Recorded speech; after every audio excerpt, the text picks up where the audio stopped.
धीरज शास्त्री से पूछना चाहता हूँ और साधुओं से पूछना चाहता हूँ कि जिस समय 13 साल की लड़की के साथ रेप हुआ है वो भी तो साधु था।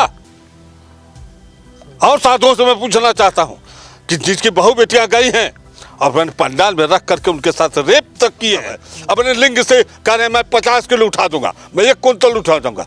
सबके घर की बहू बेटियां नहीं गई हैं, तुम लिंग दिखाने आए हो, लिंग की ताकत दिखाने आए हो। शर्म नहीं आती इन सबों को साधु का ढकोसला बना करके लूटपाट करने चले आए। साधु महात्मा क्या जाने ये सब, ये क्या जाने, ये तो लूट के लिए आए थे।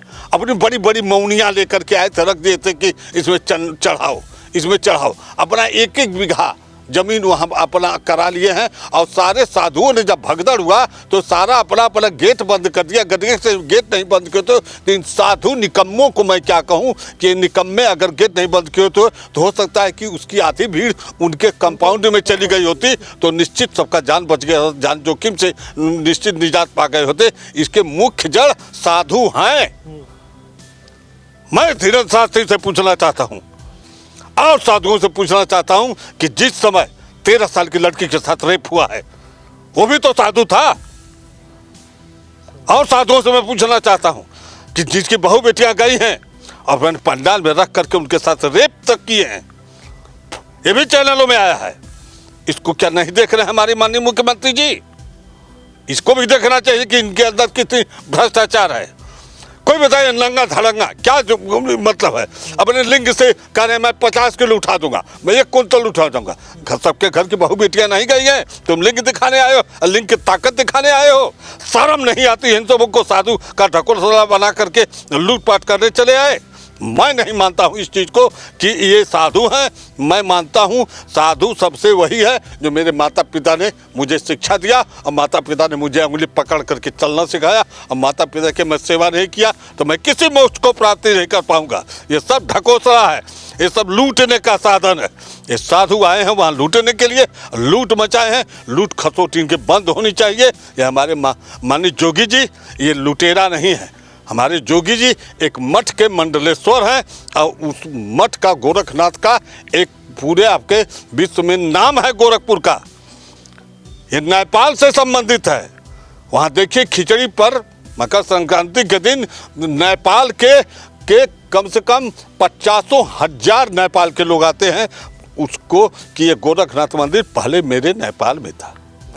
तो उस मंदिर के हमारे मंडलेश्वर हैं योगी आदित्यनाथ जी, तो माननीय योगी आदित्यनाथ जी इस पर सख्त कदम उठावें। और साधु जो रेप कर रहे हैं, जो बलात्कार कर रहे हैं, जो 13-13 साल 12-12 साल की लड़कियों के साथ कर रहे हैं, औरतों को औरतें बड़ी दयालु होती हैं। आपको ये नहीं पता हो हम तो नौकरी करके देखें, बहुत दयालु होती हैं।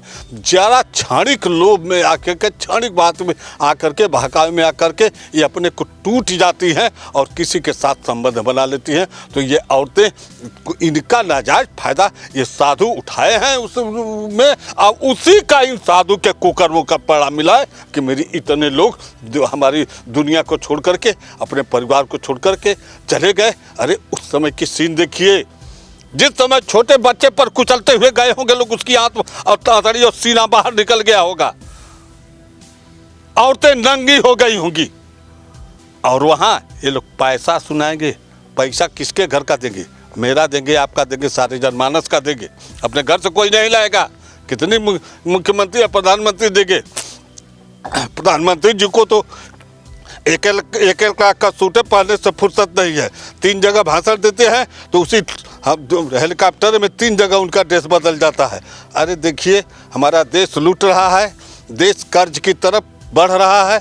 अब ये लोग जो चाहें, लेकिन जो भी हमारे इलाहाबाद की घटना हुई है, मौनी अमावस्या को ये राजनीतिक मुद्दा बना दिया गया है। ये राजनीतिक मुद्दा बनाया गया है। मौनी अमावस्या को राजनीतिक मुद्दा बना करके कि इतना इसको हाईलाइट कर दिए कि सारे हिंदू समाज के लोगों को जोड़ करके ये लोग चाहे कि हम अपने पक्ष में कर लेंगे। यहाँ वोट की राजनीति वहाँ निश्चित रूप से निर्धारित है। इसको दावा के साथ मैं कर रहा हूँ। कुछ लोग कह रहे हैं कि नहीं, जो लाशों को छिपाया जा रहा है ताकि मुआवजा न देना पड़े। देखिए, ये लाशों को छिपाया गया न छिपाया गया वहाँ मैंने तो देखा नहीं, तो इसको स्पष्ट तो कर नहीं सकता। लेकिन इतना ज़रूर है कि कहीं भी अप्रिय घटनाएं ऐसी हुई हैं तो जहाँ मरे हैं 100 तो वहाँ दिखाए जाते हैं 20, 25, 30। ये होता है तो अब वहाँ कितने मरे होंगे इस बात को तो मैं नहीं कह सकता। लेकिन आपसे ये है कि जो शंकराचार्य अविमुक्तानंद स्वामी जी हैं वो कह रहे हैं कि नहीं, जो योगी आदित्यनाथ इस्तीफा दें क्योंकि महाकुंभ में इतनी बड़ी संख्या बुलाने की क्या ज़रूरत है। और धीरेन्द्र शास्त्री को सीधा जवाब दे रहे हैं कि ऐसे लोगों को मैं चाहता हूं कि जिनको मोक्ष पाना है सीधे कूद जाए, मैं उनके ऊपर कूद पड़ूंगा। देखिए, हम माननीय शंकराचार्य जी का अपमानित बात तो नहीं कर सकते, इसलिए कि वो शंकराचार्य हैं तो कुछ ना कुछ कहीं से उनको ज्ञान होगा, हम इस बात पर तो इनकार नहीं कर सकते। लेकिन उनका एक कथन सत्य है कि आवे धीरेन्द्र शास्त्री और उनके लाश उनके बदन पे मैं कूद जाऊं, तो वो उसके अंदर जो है उसके अंदर कहीं न कहीं से ये जो घटनाक्रम हुआ है इस घटना की पीड़ा है शंकराचार्य के, तभी तो उन्होंने ऐसा शब्द कहा है।